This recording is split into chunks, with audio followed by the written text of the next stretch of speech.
Hello, Internet. It is Friday, November 8th. I am your host, Chet Siegel, and this is your Guyism Speed Round. This week, a professional tomahawk thrower chased two would-be burglars out of her house. Apparently, she just axed them to leave. A 100-year-old man celebrated his birthday by going skydiving in California. He said, "I just wanted to remember what it was like to have an excuse to shit my pants."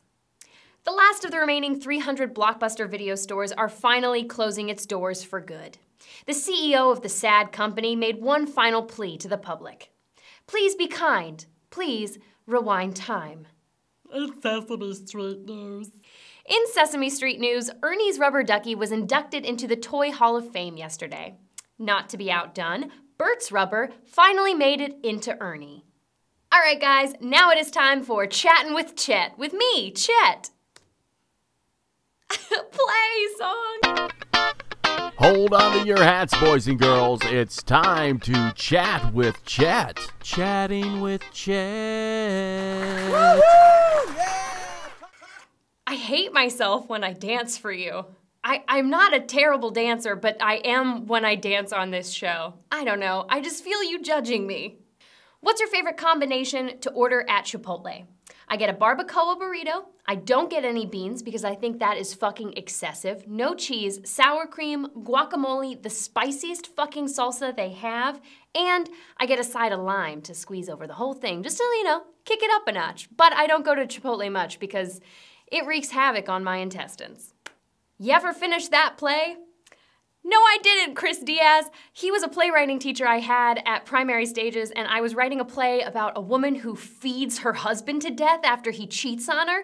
She just keeps feeding him until he gets so fucking fat and she doesn't eat anything and she just disappears. It was really fucked up, and it was also about a woman who was obsessed with properly disposing her microwave, and I never finished it. To be honest, I've never finished a single play that I've ever written. I just start them and then I don't do anything with them. So, no, I didn't finish it, and I'm ashamed of myself. Is global warming real?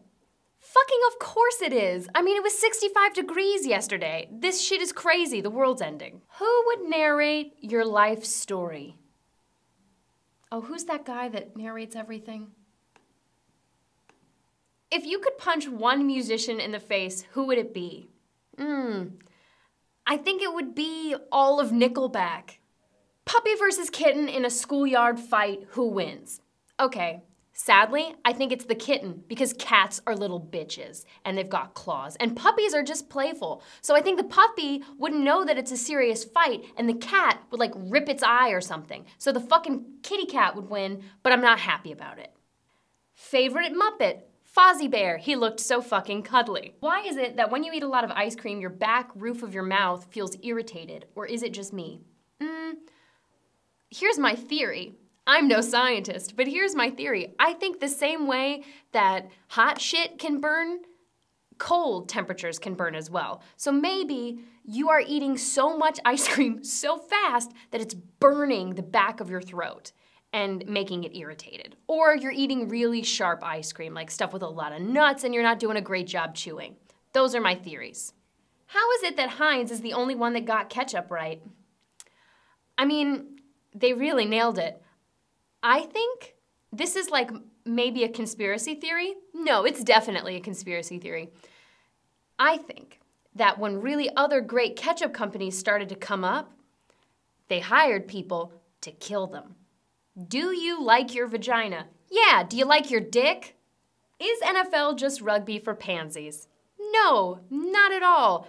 I think they figured out something really smart with the pads and the helmet. As the US government is clearly just a hand puppet for the billionaire ruling elite and big corporations, what is your opinion on removing all private financing from American political campaigns? Each candidate for an office would be given X amount of public financing that would be audited and accounted for, and it would end the quid pro quo corruption that makes American politics such an unrepresentative cesspool. Your thoughts? In theory, yeah, it'd be great if everybody had the same amount of toys to play with and they were all regulated and everybody had the same ones, but I don't think it's ever gonna work that way. Essentially, America is a democracy, but it's also a capitalist culture. So I think that's infiltrated politics and it's kind of irreversible at this point. What is your top junk food guilty pleasure? Mallow Mars. They are God's cookie. All right, guys, that is going to do it for today's Guyism Speed Round. I have been and will continue to be Chet Siegel. If you liked what you saw, click that like button on down below. Shoot this link to a couple of your nearest and dearest. If you got questions for me, by God, ask them on my Facebook page. Or tweet them at me at Chet Siegel. They will get to me, I swear, as you can tell.